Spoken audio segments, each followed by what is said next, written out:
बिस्मिल्लाहिर्रहमानिर्रहीम। अस्सलाम वालेकुम नाज़रीन, उम्मीद है आप लोग खैरियत से होंगे। प्रोग्राम सेहत ज़िंदगी के साथ आपका मेज़बान डॉक्टर सज्जाद आपकी खिदमत में हाजिर है। हम नित नए जो है वो टॉपिक्स लेके आते हैं जिसमें बात करते हैं आपकी सेहत से मुतालिक। हमें आपकी सेहत बहुत अज़ीज़ है और इसी अज़ीज़ सेहत के साथ जो आज हम प्रोग्राम करेंगे बहुत ही अहमियत का हामिल है, चूँकि वेदर जो है वो चेंज हो रहा है और सीज़नल एलर्जी जो है वो आपको पता है बहुत ज़्यादा, ख़ास तौर पर पिंडी इस्लामाबाद के लोगों के लिए वो वाले जान बन जाती है और लोग यहाँ से सफ़र करके किसी दूसरे शहर में चले जाते हैं। अनफॉर्चुनेट फ़्लड की वजह से इस दफ़ा ये भी होना ज़रा मुश्किल हो जाएगा, चूँकि फ़्लड ने जो है वो पूरे पाकिस्तान को घेरा हुआ है। ख़ास तौर पे अगर हम बात करें तो पंजाब में काफ़ी ज़्यादा जो है वो फ़्लड आया हुआ है और वहाँ पे भी बहुत सारी मुतअद्दी अमराज जो हैं वो फैल चुके हैं। एलर्जी जो है वो सीज़नल एलर्जी क्यों होती है और किन लोगों में ये ज़्यादा होती है? घर में 5 लोग हैं, एक आदमी जो है वो इस मौसम में छींके मार मार के आंखों से पानी निकाल निकाल के बुरा हाल कर लेता है और 4 एंजॉय कर रहे होते हैं। इसके पीछे क्या रीज़न है? क्या उसकी इम्यूनिटी इतनी अच्छी नहीं होती और फौरी तौर पे जो है वो पकड़ा जाता है इस सीज़न में और मुख्तलिफ़ किस्म की एलर्जीज़, उसके ऊपर भी हम जो है वो आज बात करेंगे। ख़ास तौर पे टीबी और दमे के जो पेशेंट हैं उनको भी क्या ये प्रॉब्लम बार बार होती है, और अगर आपको खांसी 2 से 3 हफ़्ता मुसलसल रहे तो आपने इसके बारे में वरीड होना है ज़रूर और इसके मुख्तलिफ़ टेस्ट और अपने डॉक्टर से मिल के इसका सद्देबाब ज़रूर करवाना है। आज की जो शख्सियत हमारे स्टूडियो में बैठी हुई है, मुझे बहुत मज़ा आता है जब भी मैं इनके साथ प्रोग्राम करता हूँ और पिछले 10-15 साल से डॉक्टर साहब से बहुत कुछ मैंने सीखा है और इनसे बहुत ही ज़बरदस्त हमारी गुफ्तगू रहती है। डॉक्टर साहब सेहत ज़िंदगी का बहुत देर हिस्सा रहे। सच टीवी पे पहले जब ये प्रोग्राम होता था बहुत सारे प्रोग्राम बहुत सारे टॉपिक्स पे डॉक्टर साहब ने बात की और लोगों ने इसको सराहा, पसंद किया। डॉक्टर साहब का समझाने का तरीका बहुत ही मज़ेदार होता है और बहुत ही ज़बरदस्त शख्सियत डॉक्टर आसिफ तौसीफ़ साहब हमारे साथ यहाँ पे मौजूद हैं। डॉक्टर साहब को वेलकम कहते हैं। अस्सलाम वालेकुम डॉक्टर साहब। जी वालेकुम अस्सलाम। डॉक्टर साहब खैरियत से हैं? अल्लाह का शुक्र। बहुत शुक्रिया, आपने आज फिर हमें टाइम दिया। Thank you very much. Doctor साहब, सीज़न चेंज हो रहा है और सीज़नल एलर्जी जो है वो यहाँ के लोगों का, ख़ास तौर पर पिंडी इस्लामाबाद की बात कर लें तो बहुत ही प्रॉब्लम है। और मलबरी जो पौधे यहाँ पे कुछ तो कटिंग भी हो गई है। हाँ। उसके ग्रेन्स जब परिंदों के पाँव से लग के किसी के घर चले जाते हैं तो उसकी मिकदार ज़्यादा बढ़ने से भी लोगों को छींकें, आँखों से पानी, और इस मौसम में सब ने मास्क पहना होता है और बहुत सारी एहतियाती तदाबीर, कुछ लोग तो काम छोड़ के अपने दूसरे शहरों में चले जाते हैं। तो ये सीज़नल एलर्जी है क्या और किन लोगों में ज़्यादा होती? देखिए, एलर्जी का जो है वो 2 चीज़ें मेन है। एक तो है हमारा जीनेटिक मेकअप, जैसे आपने कहा कि एक घर में 7 लोग हैं मगर एक बंदे को एलर्जी है, बाकी वो जीनेटिक मेकअप है हमारा। और उसके बाद एनवायरमेंटल फैक्टर्स हैं, जैसे पॉलन भी है, ठीक है, लेकिन उसके साथ कुछ उसके ट्रिगरिंग फैक्टर होते हैं, ठीक है, जो उसको ट्रिगर करते हैं, ठीक है ना। तो जिस तरह के स्मोक है, अगर स्मोक है साथ में, ठीक है, फिर ये है कि आप स्मोकिंग कर रहे हैं, आपका वेट ज़्यादा है, आप एक्सरसाइज नहीं करते हैं, ठीक है, ठीक है, आप को फूड एलर्जीज भी साथ चल रही हैं, जी, ठीक है। तो ये सारी चीज़ें उसके ट्रिगरिंग फैक्टर हैं, ठीक है। और ये जो सीजनल एलर्जी है इसका भी डिपेंड करता है कि आपको किस चीज़ से, अब कुछ लोगों को जो है वो ग्रास पॉलन से होती है, तो उनको ये वाला सीज़न होता है। कुछ लोगों को जो है वो जिस वक्त थ्रेशर चलता है उस वक्त उसकी गेहूं के उससे होती है, उनको उस वक्त होती है। इसी तरह कुछ लोगों को सिर्फ और सिर्फ कोल्ड एलर्जी होती है। बंदे को बंदे से भी होती है सर? होती तो ये भी ज़्यादा है सर। फिर ये कि जो स्ट्रेस है ना वो भी एक फैक्टर है, वो भी एक ट्रिगरिंग फैक्टर है, ठीक है। अगर आप स्ट्रेस में हैं, देखिए स्ट्रेस में नॉर्मली कोई सांस में तकलीफ ना हो तब भी मरीज़ कहता है कि जी मुझे सांस नहीं आता, मुझे लगता है कि मुझे गहरी सांस लेने की ज़रूरत है। अब एक आदमी को पहले से सांस में दिक्कत हो रही है, होता ये है कि ये एलर्जीज अंदर जाके जो हमारे स्मूथ मसल है हमारी सांस की नालियों में, उसको स्टिमुलेट करता है, उसको कॉन्ट्रैक्ट करता है और सांस की नालियाँ टाइट हो जाती हैं, जिसकी वजह से सीटी की आवाज़ आती है, ठीक है। और जो है चेस्ट टाइटनेस होती है, और चेस्ट टाइटनेस होती है और आपको लगता है कि शॉर्टनेस ऑफ ब्रेथ हो रही है, आप सांस पूरा नहीं ले रहे हैं, बिल्कुल ठीक, ठीक है। तो उसमें कहने का मतलब ये है कि स्ट्रेस को भी मैनेज करना होगा, ठीक है ना, और स्ट्रेस को भी कम करना होगा। और स्ट्रेस को कम करने का एक बड़ा आसान तरीका जो है वो आपकी रेगुलर एक्सरसाइज, रेगुलर वॉक है, ठीक है। लेकिन ये है कि जो पॉलन की एलर्जी होगी तो फिर आपने सुबह में वॉक नहीं करनी। ठीक है। ठीक है ना। अब पॉलन की एलर्जी में जो हम प्रिवेंशन कर सकते हैं वो ये कर सकते हैं कि हम सुबह 10 बजे से पहले और शाम 5 बजे के बाद ठीक है। खुले आसमान के नीचे ना जाएं। ठीक है। होता ये है कि 10 बजे से पहले और शाम 5 बजे के बाद बहुत ज़्यादा पॉलन रिलीज़ होता है। अगर आप मलबरी की अपने बात की, अगर उसके आप दरख्त को देखें तो सुबह के वक्त उसमें से ऐसा लग रहा होता है कि जैसे उसमें से धुआं निकल रहा है। बिल्कुल इतना ज़्यादा पॉलन निकल रहा होता है, सिर्फ परिंदों के उससे नहीं जाता। ऐसे ही एयर के अंदर जिस तरह धुआं जा रहा होता है, ऐसे स्प्रेड हो रहा होता है, नज़र आ रहा है। देखने में ऐसा लगता है जैसे धुआं निकल रहा है। वो धुआं नहीं होता, वो पॉलन होता है। ठीक है। और जैसे जैसे टेम्परेचर बढ़ता है तो फिर वो पॉलन जो है वो धूप जब पड़ती है तो टेम्परेचर बढ़ता है तो ये ऊपर चला जाता है। ठीक है। तो एनवायरनमेंट में पोलन कम हो जाता है। उस वक्त अगर जिसको एलर्जी है वो बाहर अगर निकलता है तो उसको इतना मसला नहीं होता। ठीक है। और शाम में जिस वक्त टेम्परेचर फिर नीचे आता है तो ये पॉलन सारा जो ऊपर गया हुआ होता है नीचे आ जाता है। तो हम एडवाइज़ ये करते हैं कि जनाब आप 10 बजे से पहले और शाम 5 बजे के बाद जो है वो बाहर ना निकले, खुले आसमान के नीचे ना। डॉक्टर साहब ये बताइएगा कि लोगों को ये मार्च अप्रैल और सितंबर अक्टूबर में जो है काफ़ी प्रॉब्लम क्रिएट होता है, क्या ऐसे पेशेंट जो हैं वो पूरा साल अपना इलाज करवाएं या फॉर द टाइम बिंग इन्हीं महीनों में अपना ट्रीटमेंट कराएं तो वो ठीक होंगे? ये दोनों बातें गलत हैं। देखिए, एलर्जीज जो है वो 2 किस्म की होती हैं, आपको पता है। एक सीजनल होती है, एक पेरिनियल होती है। पेरिनियल वो एलर्जीज हैं जिस तरह आम दमा जो होता है वो भी एलर्जी होता है, लेकिन उसमें कोई सीज़न नहीं होता। ठीक है ना। वो पेरिनियल एलर्जीज वो सारा साल रहती हैं। जिनको सारा साल वाला प्रॉब्लम है वो तो सारा साल दवाई लेंगे। ठीक। जिनको सीजनल प्रॉब्लम है वो सीज़न में लेंगे, लेकिन ये बात भी इसलिए गलत है कि उनको इस सीज़न से कम 1 माह पहले अपने फिजिशियन के पास जाके ऐसी दवाइयाँ मौजूद हैं जो हम दें तो एलर्जी डेवलप नहीं होती। ठीक है। तो उनको अटैक या तो होगा नहीं, या होगा तो उतना सीवियर नहीं होगा। ठीक है। जिसके अंदर जो है वो मोंटिलोकास्ट है। ठीक है। और जिसके अंदर जो है वो ज़ैटोफिन की तरह की ना मास्ट सेल स्टेबलाइजर्स होते हैं। मास्ट सेल स्टेबलाइजर क्या करते हैं कि वो जो सेल है जिसके अंदर से ग्रैन्यूल्स रिलीज़ होते हैं, केमिकल्स रिलीज़ होते हैं जो कि इस रिएक्शन को करते हैं, वो मास्ट सेल स्टेबलाइज़र उसकी जो वॉल है, उसका जो सेल लाइनिंग है उसको बहुत मोटा कर देते हैं, तो वो आसानी से निकल नहीं पाते। ठीक है। तो जिस वक्त सीज़न आता है तो उन लोगों को प्रॉब्लम नहीं होता या बहुत कम होता है। तो बेहतर ये है कि जिन लोगों को सीजनल एलर्जी है वो कम से कम 1 महीना पहले जो है ना वो प्रिवेंशन वाली दवाइयाँ शुरू कर लें। अच्छा, ठीक है। ठीक है। ये तो नहीं डॉक्टर साहब कि पूरा साल अगर ट्रीटमेंट किया जाए, हल्का फुल्का चलता रहे, तो वो नेक्स्ट सीजन में बेहतरी की तरफ आ जाएंगे, ऐसा मुमकिन है? ऐसा नहीं है। अच्छा, ठीक। मेरे ख्याल में ऐसा नहीं है। ऐसा नहीं। और बहुत ज़्यादा दवाई हो जाएगी, गैर ज़रूरी दवाई हो जाएगी। ठीक है। अब चक शहजाद में आपको पता है कि NIH बहुत बड़ा एक अदारा है एलर्जी का। मैंने काम किया 3.5 साल NIH में। तो वो एलर्जी की जो वैक्सीन्स बना के देते हैं। तो डॉक्टर साहब बास लोग बहुत दफ़ा उसके कोर्सेज करके फिर वहीं के वहीं हैं, इसके पीछे क्या रीज़न होती है? कोई मैचिंग नहीं हो रही होती उनकी? देखिए, वो जिस ज़माने में मैंने काम किया था 86-87 में, ठीक है ना, उस वक्त 87 से लेके मेरे ख्याल में मैंने 92 तक काम किया वहाँ। जी सर। एलर्जी के सेक्शन में भी काम किया है। उस ज़माने में वहाँ पे जो एलर्जी वैक्सीन थी ना वो सिर्फ डस्ट और पॉलन की होती थी। ठीक। डस्ट जो है हम लेते थे कारपेट्स में से और पॉलन जो है वो हम लेते थे फूलों में से। ठीक। और उससे वैक्सीन बनाते थे और टेस्ट भी हम 2 ही एलर्जेंस का करते थे। ठीक। उस वक्त हमारे पास दूसरे एलर्जेंस थे नहीं या बहुत थोड़े थे जिनका हम स्पेसिफिक लोगों में सीमेंट था, एक तो और 2 चीज़ें थी, गोश्त था, चिकन था।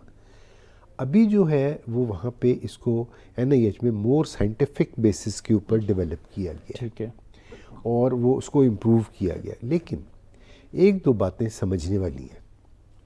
वो ये है कि एलर्जी की वैक्सीन जो है ये 12 साल से नीचे जो है नहीं लगाने की होती। नहीं लगानी की होती। नंबर 2, जिस वक्त आपको अटैक हुआ है, जिस वक्त सीज़न है, उस वक्त आपने एलर्जी टेस्ट नहीं करवाना। ठीक है। ठीक है। अगर आप एलर्जी टेस्ट कराएंगे तो आपको ऐसा हो सकता है कि एलर्जी टेस्ट कराने से सीवियर किस्म का अटैक आ जाए। ओके। और मतलब एनाफाइलैक्सिस में आप चले जाए। ठीक है। जो बहुत सीवियर होगा। तो वो नहीं कराना। ठीक है। तीसरा ये कि इसके भी साइड इफ़ेक्ट्स हैं। ठीक है।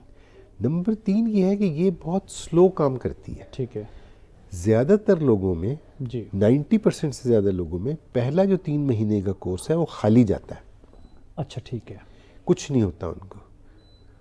और उसके बाद जो सबसे ज़्यादा फ़ायदा होता है वहाँ वो उन लोगों को होता है, एक तो यंग लोगों को होता है। ठीक है जो ज़्यादा उम्र के लोग हैं उनको भी एलर्जी वैक्सीन से फ़ायदा नहीं होता। ठीक है, उनकी तो इम्यूनिटी पहले ही कम और है। सबसे ज़्यादा उनको होता है जिनके ना साइकोलॉजिकल फैक्टर्स साथ में ज़्यादा होते हैं। अच्छा ठीक जैसे मैंने कहा कि स्ट्रेस बड़ी इम्पॉर्टेंट है। बिल्कुल और हमारा ये है कि हम अगर हर हफ्ते एक टीका लग रहा है ना, तो वो आपको साइकोलॉजिकल उसका इफेक्ट बहुत होता है। ठीक है हमारे यहाँ वैसे ही टीके का बड़ा ठीक है, साइकोलॉजिकल बिल्कुल सही, इफेक्ट है। बिल्कुल सही, ठीक है, आप दवाई कुछ भी ना दें, टीका लगा दें, बंदा सेटिस्फाई हो जाता है। बिल्कुल ठीक है।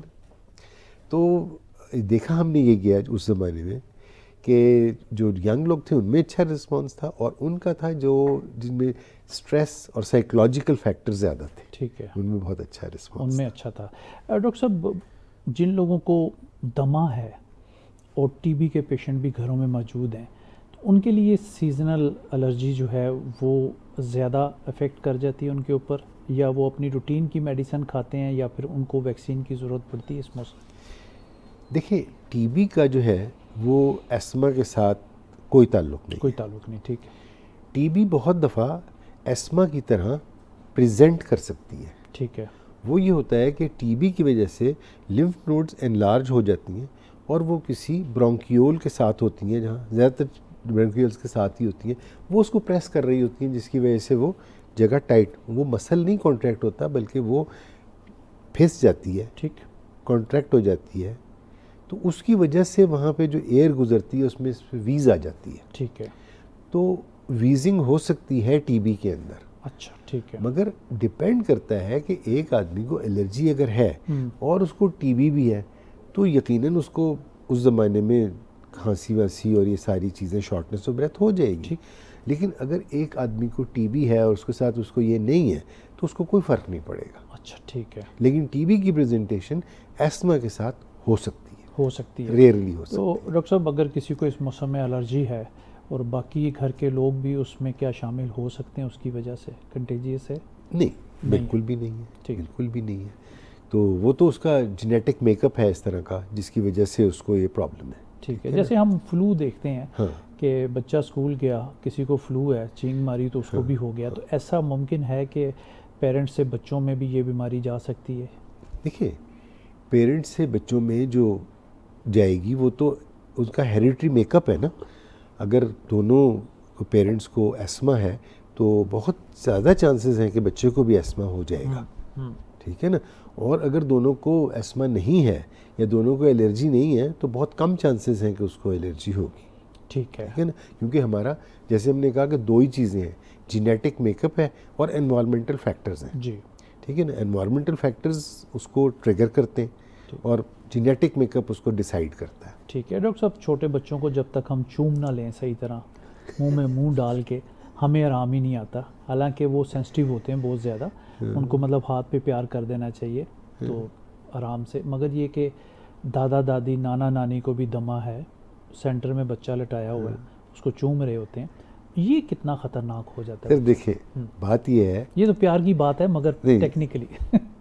टेक्निकली स्पीकिंग, अगर उनको एस्मा है तो बच्चे को एस्मा नहीं हो सकता। अच्छा ठीक है, पावे जितना मर्जी चूमे उसके, ठीक ठीक ठीक है। इसलिए कि देखो, एस्मा की जो है वो तो रीज़न और है। ठीक, हाँ, अगर उनको एस्मा है तो उसकी जीनेटिक मेकअप फिर वही है ना, जी, बिल्कुल। जो उसके पेरेंट्स का है, उसके ग्रैंड पेरेंट्स जी। का है, ठीक है। तो उसके अंदर चांसेस ज़्यादा हैं। अब ऐसे बच्चों को जिनके हेरिडिटरी मेकअप के अंदर, जेनेटिक मेकअप के अंदर एस्मा या एलर्जी होती है, अगर उनको ब्रेस्ट फीड कराया जाए और उनको दूसरा दूध ना दिया जाए, तो उनके चांसेस एस्मा डेवलप करने के कम हो जाते हैं, एलर्जी डेवलप करने के कम हो जाते हैं। ओके, ऐसे बच्चों को जो कि जिनके पेरेंट्स में एक को या दो को एस्मा है या एलर्जी है, और आप चाहते हैं कि उस बच्चे को ये डेवलप ना हो, तो जो हम ये कर सकते हैं कि हम उसको दूसरा दूध जो है ना, जो डब्बे का दूध है या जो डायरेक्ट जानवर का दूध है, वो ना दें। क्योंकि डब्बे का दूध भी जानवर का दूध है ना, वो तो मशीनों से तो नहीं बना ना, वो उसको हमने गाय के दूध को या भैंस के दूध को मॉडिफाई किया। जी, तो अगर देखा जाए तो इंसान की जो किताब है, जिस तरह बुकलेट होती है किसी मशीन की, वो उसमें ये लिखा हुआ है कि इसको 6 महीने के अंदर एनिमल प्रोटीन से एक्सपोजर नहीं होना चाहिए। ठीक है। इसलिए कि 6 महीने तक हम उसको कोई वीनिंग फूड्स नहीं देते, उसकी डाइट सिर्फ और सिर्फ मदर मिल्क होती है, और मदर मिल्क जो है वो ह्यूमन मिल्क है, उसके अंदर कोई एनिमल प्रोटीन नहीं है। ठीक है। अगर ये किया जाए और वो बच्चे जिनको एस्मा है, जिनकी पेरेंट्स को, अगर ये किया जाए कि उनको मज़ीद 6 महीने जो आप वीनिंग फूड्स देंगे उसमें आप milk and milk products, animal product ना दें, उनको सिर्फ वेजिटेबल प्रोडक्ट दें, ठीक, तो बहुत ज़्यादा चांसेस हैं, 60 to 70% चांसेस हैं कि वो बच्चे को एस्मा डेवलप नहीं होगा। ठीक हो गया। तो इस तरह हम मतलब एक बहुत बड़ी बीमारी से बच सकते हैं। लेकिन हमारे यहाँ ये हो रहा है कि हमारे यहाँ आहिस्ता आहिस्ता जो है ना बहुत ज़्यादा प्रमोट किया जा रहा है डब्बे के दूधों को। डॉक्टर साहब एक ब्रेक का टाइम है, बात करते हैं। जी नाजरीन, प्रोग्राम से ज़िंदगी आप लोग देख रहे हैं, एक छोटा सा ब्रेक हमारे साथ रहे। वेलकम बैक नाजरीन, प्रोग्राम आप देख रहे हैं सेहत ज़िंदगी, और हमारे साथ डॉक्टर आसिफ तौसीफ साहब यहाँ पे तशरीफ़ रखते हैं और बात कर रहे हैं आज हम सीजनल एलर्जी के मौजू पे, और इस पे जो गुफ्तगू है वो डॉक्टर साहब हमें बता रहे हैं कि सीजनल एलर्जी से जो है वो आप लोग कैसे अपने आप को बचा के रख सकते हैं इस मौसम में। तो जी डॉक्टर साहब, वक्फे से पहले आपसे बात हो रही थी। जी जी जी, तो मैं डब्बे के दूध की बात कर रहा था कि मतलब हम अगर बच्चे को माँ का दूध दें तो हम उसको बहुत ज़्यादा एलर्जीज से बचा सकते हैं। हमारे यहाँ आजकल ना बहुत ज़्यादा बच्चों में काऊ मिल्क एलर्जी हो रही है। ठीक है। काऊ मिल्क एलर्जी की पहचान ये होती है कि बच्चे के एक तो ना आँख के नीचे एक डीप क्रीज होती है जिसको मॉर्गन फोल्ड कहते हैं, और दूसरे उसके कानों के पीछे जो है ना वो खुश्की होती है, डैंड्रफ होती है। और तीसरा ये है कि जब वो बच्चा सोता है ना तो उसको सीटी की सी आवाज़ या खड़खड़ की आवाज़ या खुरखुर की आवाज़ आती है। अगर ऐसे बच्चे को उस वक्त मिल्क से हटा दिया जाए, और ऐसे मिल्क आते हैं जो इसमें एनिमल प्रोटीन नहीं होती, ठीक है ना, वो मिल्क चेंज कर दिया जाए डॉक्टर से पूछ के, डॉक्टर को दिखा के, ठीक है, तो बहुत ज़्यादा वो बेहतर हो जाता है। अदरवाइज़ अगर ऐसे बच्चों को ना अटेंड किया जाए और उनको ना इसका, फिर ये होता है कि मेरे पास कई बच्चे आते हैं तो माँ आके ये कहती है कि इसको जी हर 2 महीने बाद नमूनिया हो जाता है। ठीक है। तो मैं उनसे पूछता हूँ कि इसको बुखार तेज़ किस्म का होता है, तो कहते हैं नहीं बुखार तो इतना नहीं होता, लेकिन डॉक्टर कहता है कि नमूनिया है। ठीक है। असल में उनको काऊ मिल्क एलर्जी होती है। ओके। और वो जाते हैं तो वो खांसी हो रही होती है और थोड़ा सा चेस्ट रिसेशन हो रही होती है, पसली चल रही होती है शॉर्टनेस ऑफ ब्रेथ की वजह से, तो वो उसको बना देते हैं और उसको एंटीबायोटिक दे देते हैं। तो अगर हम ये करें कि बच्चों को माँ के दूध पे रखें तो हम इन चीज़ों से बच सकते हैं। ठीक है। डॉक्टर साहब, सीजनल एलर्जी की हम बात कर रहे हैं, तो कौन से ऐसे साइन एंड सिम्टम हैं कि हमें पता लगे कि ये एलर्जी इसी मौसम में इस बंदे को शुरू होगी? देखो, उसमें ये है कि टाइटनेस ऑफ चेस्ट हो जाती है, स्नीजिंग शुरू हो जाती है, आँखों में खारिश शुरू हो जाती है, बहुत से लोगों के सर में भी दर्द हो जाता है। ठीक है। और म्यूकस आना शुरू, नहीं बुखार नहीं होता, ठीक है, एलर्जी है, इन्फेक्शन नहीं। हाँ, अगर एलर्जी की वजह से बाद में इन्फेक्शन हो जाए तो ऐसा हो सकता है, ठीक है, इसलिए कि सिक्रीशंस इकट्ठी हो जाती हैं, ठीक है, बलगम आना शुरू हो जाता है, म्यूकस आना शुरू हो जाता है, नाक से भी म्यूकस शुरू हो जाता है, स्नीजिंग शुरू हो जाती है। तो अब देखें वो सारी चीज़ें मौजूद हैं, तो अगर इन्फेक्शन आ जाएगा तो बुखार भी हो जाएगा, ठीक है ना। पाकिस्तान में डॉक्टर साहब जो ओरिजिनल डॉक्टर हैं वो कम है, बाकी बहुत ज़्यादा डॉक्टर हैं। एक टैक्सी ड्राइवर, एक रिक्शा ड्राइवर, वो भी डॉक्टर है। अगर आप उसके साथ बैठ गए, आप बताने लगे कि मैं डॉक्टर आसिफ तौसीफ साहब के पास जाने लगा हूँ, वो कहें छड्डो जी ए खा लो तो जाओ वापस उठो। सर ये कितना ख़तरनाक है सेल्फ मेडिकेशन? खतरनाक है सेल्फ मेडिकेशन। और हम जो है ना, जब हमें कोई अपनी तकलीफ़ बताता है या हम किसी मरीज़ को देखने उसके घर जाते हैं तो हम ये अपना फ़र्ज़ समझते हैं कि हम उसे 2-4 टोटके बता के आएंगे। बिल्कुल ठीक है ना। और फिर बड़े उसको उसे करते हैं और गूगल बाद में तो उसे पूछते भी हैं। गूगल बड़ा इजी हो गया सर, जो कुछ मर्जी लेके आप खाते पीते रहें, और जब वो ट्रिगर कर जाती हैं चीज़ें फिर डॉक्टर से भी समझने में नहीं आती बाज़ दफ़ा। जी बिल्कुल। तो सेल्फ मेडिकेशन तो बहुत ही ख़तरनाक है, देखें उसमें तो कोई शक की बात ही नहीं है, ठीक है, लेकिन हमारे यहाँ बहुत कॉमन है। और अब तो ये कि क्योंकि नेट बड़ा कॉमन है, गूगल अंकल से पूछ लेते जी हैं बिल्कुल, और वो उनको चैट जीपीटी आ गया, हाँ वो उनको कैंसर से पहले रोकते ही नहीं है। रोकते नहीं है, बिल्कुल वहाँ तक ले जाते हैं, बिल्कुल ठीक है। और बाज़ लोग बहुत ही डरे हुए आते हैं हमारे पास, हम्म। कहते हैं जी हमने देखा था जी ये तो ये है, तो ऐसा नहीं है। और घर में डॉक्टर साहब जो एंटी हिस्टामिन मेडिसिन पड़ी हुई है बहुत ज़्यादा, हाँ एलर्जी की मेडिसिन टैबलेट्स पढ़ के, लोगों से सुन के मुझे डॉक्टर ने ये दिया था तुम भी यही खा लो, तो ये भी ख़तरनाक है। बिल्कुल ख़तरनाक है। उसमें यह है कि एलर्जी की दवाइयाँ जो होती हैं वो दो किस्म की होती हैं। ठीक, एक होती हैं सीडेटिंग होती हैं और फास्ट एक्टिंग होती हैं ठीक। और बहुत ज़्यादा ड्राइनेस करती हैं, ठीक, और दूसरी जो है वो स्लो एक्टिंग होती हैं, नॉन सीडेटिंग होती हैं। तो ऐसे के अंदर वो दवाइयाँ जो हैं वो काम करती हैं, लेकिन अगर किसी को बहुत नज़ला है और पतला पानी आ रहा है तो उसमें जो फास्ट एक्टिंग होती हैं और जो ड्राइनेस करने वाली होती हैं वो काम करती हैं। अगर आप वो वाली एंटीहिस्टामिन्स जो फास्ट एक्टिंग है एंटीहिस्टामिन्स हैं, ड्राइनेस करती हैं, वो आप एलर्जी में ले लोगे तो जिसमें आपको म्यूकस वगैरह आ रहा है तो उसके अंदर वो म्यूकस जो है वो थिक हो जाएगा और उसका निकलना मुश्किल हो जाएगा और आपकी तकलीफ़ बढ़ जाएगी। ठीक हो गया। डॉक्टर साहब छोटे बच्चे दमा और एलर्जी से कैसे बच सकते हैं? देखिए पहली बात तो ये है कि जो पहले हमने बात की कि उनको ना they should be breast fed. ठीक, वो ब्रेस्ट फीडिंग जो है वो मदर उनके फीड सारी जो है वो बेस्ट। हाँ सारी ज़िंदगी उनके साथ रहेगी। ठीक। ठीक है ना। दूसरा ये है कि आप अगर जिस तरह एलर्जी है बच्चों को ना, तो एक तो उनकी जो बेडिंग है ना उसको आप वैक्यूम क्लीनिंग करें, ठीक है, उसको वैसे ना करें, ठीक। और डस्टिंग भी जो है घर में वो आप ऐसे करके करें और वेट क्लॉथ से करें, वो ऐसे झाड़े ना चीज़ों को, उससे फिर वो और फैलेगी।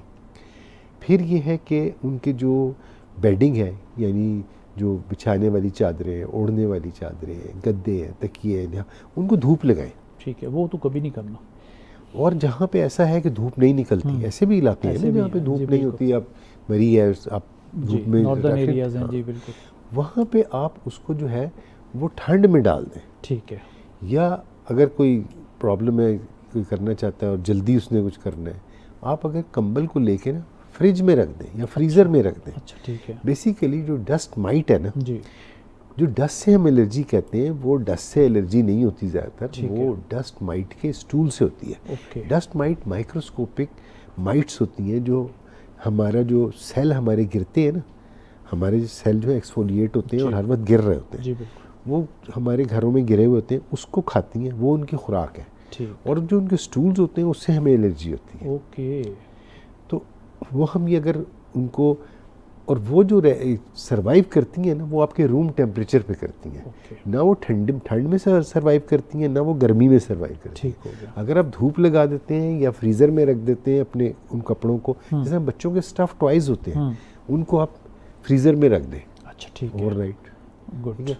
या एक चादर का एक सेट जो है वो फ्रीज़र में रखें, एक दिन बिछाएं, दूसरे दिन उसको फ्रीज़र वाला निकाल के बिछाएं, इसको फ्रीज़र में रख दें। ठीक, ऐसे करेंगे तो वो डस्ट माइट ख़त्म हो जाती है। ठीक हो गया। फिर ये है कि इम्परवियस क्लॉथ आते हैं, जिस तरह वो होता है ना, वो पैराशूट के कपड़े आते हैं जो कि इम्परवियस होते हैं, उसमें से वो डस्ट निकल नहीं सकती। ठीक है, तो वो जो है वो अगर चढ़ा दें उनके ऊपर, अपने बेडिंग्स के ऊपर, ठीक है, फोम के सोफा ऊपर सेट पे चढ़ा दें, सोफे सही। पे चढ़ा दें, तो उससे ये कि, और ये कि जो ऐसे हैं जिन पे जहाँ पे इन लोगों को मसला है एलर्जी का, तो वो इस तरह का फर्नीचर, जो स्टफ फर्नीचर है वो यूज़ ना करें। ठीक है, रेक्सीन का हार्ड किस्म का फर्नीचर वो इस्तेमाल साल करें। साल से कर्टन लटके रहते हैं, उसको वॉश नहीं किया जाता है, तो ये भी कॉज बनता है ये dust भी कॉज allergy हो का। सकता है, बिल्कुल। लेकिन उसके अंदर ज़रा कम है क्योंकि वो जो डस्ट माइट के स्टूज एंड माइट वो ज़्यादातर कारपेट जो हमने बिछाया हुआ उसको हाँ, धोना ही नहीं है वो कभी। तो कारपेट तो बहुत नहीं, धोए ना भी अगर आप धो नहीं सकते, आप उसको हफ्ते में एक दफ़ा जो है वो धूप लगा दें। उसको धूप लगाने से भी, यहाँ से धूप भी बड़ी तेज़ कारपेट होती तो है। काफ़ी लोगों ने ख़त्म भी कर दिया जब उनको एलर्जीज हो गई, तो उसकी भी एक रीज़न बनी लोगों के जी लिए। जी बिल्कुल। तो जिन लोगों अभी को, उसके बहुत ऑल्टरनेट अच्छे आ गए हैं, आपको पता मगर ही ये कि डॉक्टर साहब आप क्या समझते हैं जिन लोगों को परमानेंट एलर्जी के प्रॉब्लम है वो कारपेट घर पे ना रखें, है। ना रखें। उनको ये प्रॉब्लम हो सकता है। हाँ बिल्कुल। और डॉक्टर साहब एलर्जी की बात कर रहे हैं तो साथ ही आपसे ये भी पूछ लेते हैं कि लोग कलर लगाते हैं, हाँ वो उसके बाद स्वेल होके पहलवान बन जाते हैं ये एलर्जी किस टाइप की होती है, सेंसिटिविटी क्या है ये? देखिए, एक तो है जब भी आप कोई कलर लगाएं ना, तो उससे पहले उसको यहाँ पर चेक या कर यहाँ लें। पर ना चेक ठीक। करें। और ज़रूरी नहीं है कि आप जब पहली दफ़ा लगाएं तो आप चेक कर लें और उसके बाद उसको ना चेक करें। ठीक है। ख़ास तौर पे जो दूसरी दफ़ा लगाएं तो ज़रूर चेक करें, ओके। क्योंकि सेंसिटाइजेशन तो पहली दफ़ा लगाने में हो गई, होगी। ठीक है, अब रिएक्शन आएगा। अच्छा, ठीक है। बहुत से लोग कहते हैं जी हमने बाहर से कलर मंगाया तो हमने पहली दफ़ा लगाया तो कुछ नहीं हुआ, और उसके बाद जब दूसरी दफ़ा लगाया तो पूरे रेड हो गए। जी बिल्कुल ऐसे ही। फिर ये है कि लोग बहुत ज़्यादा मुस्टैश पे भी लगाते हैं। जी बिल्कुल लगाते हैं। तो मुस्टैश पे जो कलर लगाते हैं वो नहीं लगाना चाहिए, क्योंकि जो हम सांस ले रहे हैं वो इतनी नाक से सांस ले रहे हैं और मुंह से निकाल रहे हैं, तो जो नाक से सांस ले रहे हैं उसके अंदर वो सांस जो है मूँछों में से होके जा रही है, उसमें जितना वो डाई उतर रहा है रोज़, क्योंकि देखें आप लगाते हैं डाई, कुछ अरसे में डाई उतर जाता है, उतर जाएगा बिल्कुल। तो वो जो उतरता है उसके जो पार्टिकल्स हैं वो आपके सांस के ज़रिए जा रहे हैं, आपके लंग्स में एब्जॉर्ब हो रहे हैं। ओके। एलर्जी उससे सबसे ज़्यादा होती है। हाइपरटेंशन भी उससे होती है, क्योंकि उसके अंदर मरकरी होता है। ओके। बहुत नुकसान। इसके अलावा कैंसर, लंग का कैंसर भी उससे हो सकता है। किडनी फेलियर कर देते हैं बाज़ दफ़ा मरकरी। बिल्कुल, तो ये है, तो उसके लिए ना मुस्टैश को कभी भी जो है ना वो आप अपनी ना रंगे। इसलिए डॉक्टर साहब हमने क्लीन शेव रखी हुई है कि हमें लगाने की ज़रूरत ना पड़े। तो डॉक्टर साहब जो रेगुलर लोग लगवा रहे हैं सर पे भी और मूँछों पे भी कलर, मुख्तलिफ़ किस्म के कलर लगाते ही चले जाते हैं, तो इसके असरात उनकी स्किन पे भी आता है और ये सांस की बीमारियाँ भी इसी तरह ट्रिगर करती हैं। और बाज़ बच्चों को तो डॉक्टर साहब अभी स्कूल या कॉलेज गोइंग है तो फैशन के तौर पे स्ट्रीक करवा रहे हैं। तो ये कितना डेंजरस?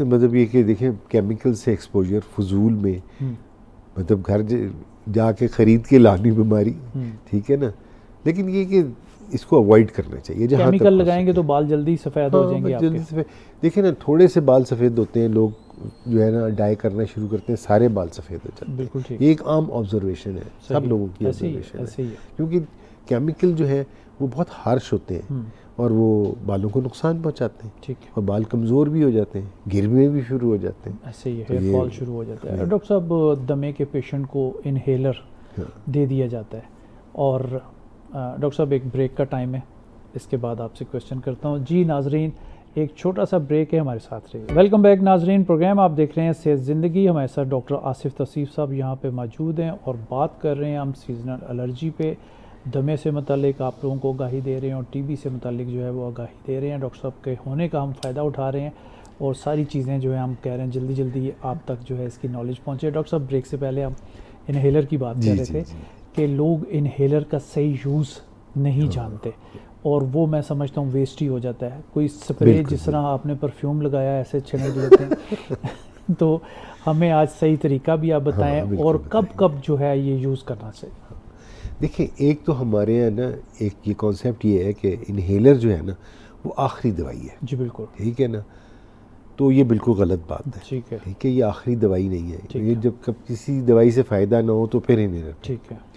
और जिसको इनहेलर लग गया है तो उसका तो इलाज हो ही नहीं सकता अब। ये भी कॉन्सेप्ट बहुत आम है। हाँ, ठीक है। और फिर ये है कि इससे ये भी है कि जी इनहेलर हम नहीं इस्तेमाल करेंगे, इसका मतलब ये है कि हमें कोई नाकाबिल इलाज किस्म की बीमारी हो गई है और कोई देखेगा तो क्या कहेगा। खास तौर पर लड़कियां के बारे में कहते हैं आखिरी इलाज है जी इंसुलिन ना लाना। तो लड़कियां जो हैं वो बिल्कुल इस्तेमाल करने को तैयार नहीं होती कि जी हम नहीं इस्तेमाल करेंगे, तो ऐसी कोई बात नहीं है। ठीक है। इनहेलर जो है वो देखा जाए तो पहली दवाई है। ठीक है। और आखिरी दवाई इस तरह से है कि जब ने दवाइयाँ छोड़नी है तो सबसे आखिर में आपने इनहेलर को छोड़ना है। अच्छा, ये छूट भी जाता है? हाँ, छूट भी जाता है। ठीक है। आप बेहतर हो जाए छोड़ दें, मतलब जिस तरह सीजनल है तो सीज़न जब शुरू होगा तो सबसे पहले आप इनहेलर शुरू करेंगे। ठीक है। फिर इनहेलर से नहीं कंट्रोल होगा तो फिर ओरल दवाई शुरू करेंगे।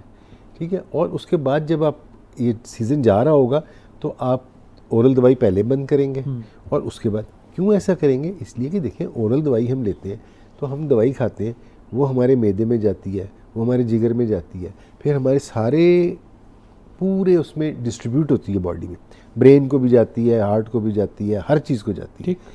ले और उसका एक छोटा सा पोर्शन आपके लंग्स को मिलता है। ठीक है। जहाँ वो अपना वो काम करता है जिसके लिए हमने दी है उसको। जी बिल्कुल।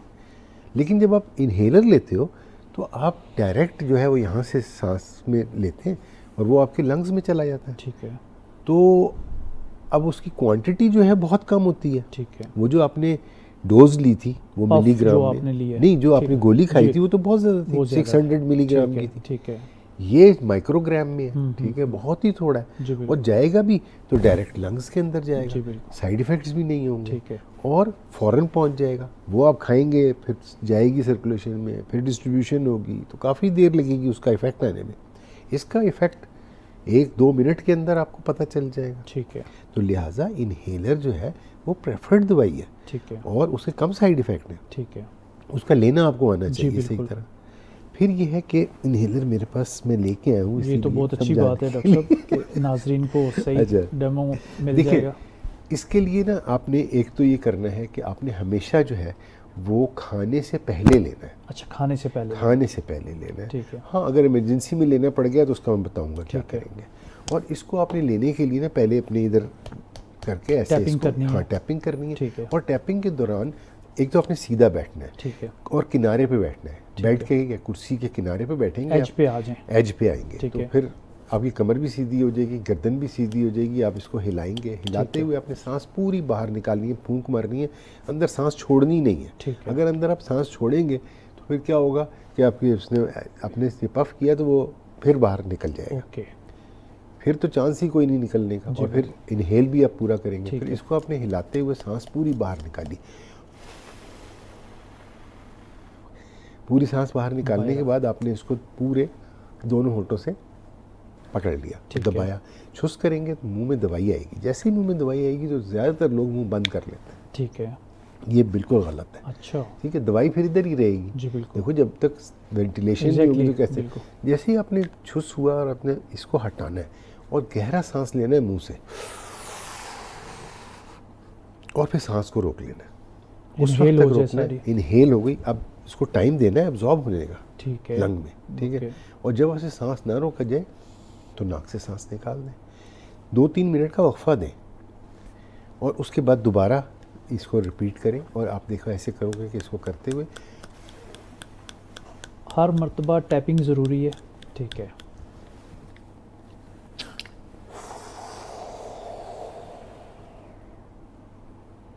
ओके, ठीक हो गया। ये राइट वे है इसका ये right लेने का। way है इसका। ठीक हो गया। दूसरा ये है कि बच्चे हैं छोटे, जी बिल्कुल। उनको जो है आप नहीं आप देते हैं तो मुश्किल से 40% जाता है। ठीक है। उसके लिए हम स्पेसर डिवाइस होती है, ठीक उस है। वक्त मैं लेके नहीं आया, वो ऐसे करके होती है, 2 हिस्से होते हैं उसके। इनहेलर उस स्पेसर डिवाइस के एंड के ऊपर लग जाता है, जी ठीक है। ठीक है।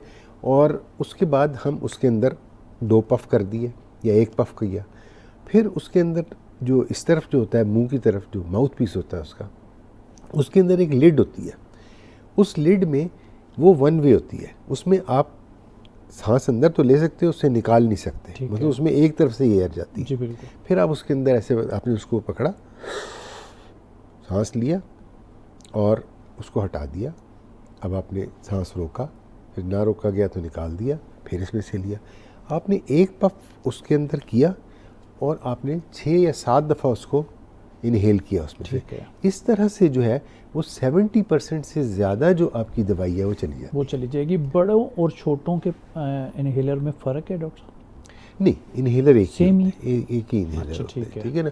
इनहेलर में टाइप्स होती हैं, Types हैं। कुछ होते हैं ब्रोंकोडायलेटर होते हैं, ठीक है। कुछ सिर्फ स्टीरॉयड होते हैं, ओके। कुछ कम्बिनेशन होते हैं। स्टीरॉयड क्या एंड में हमें देने की ज़रूरत पड़ती है जब बहुत ज़्यादा प्रॉब्लम क्रिएट हो जाए?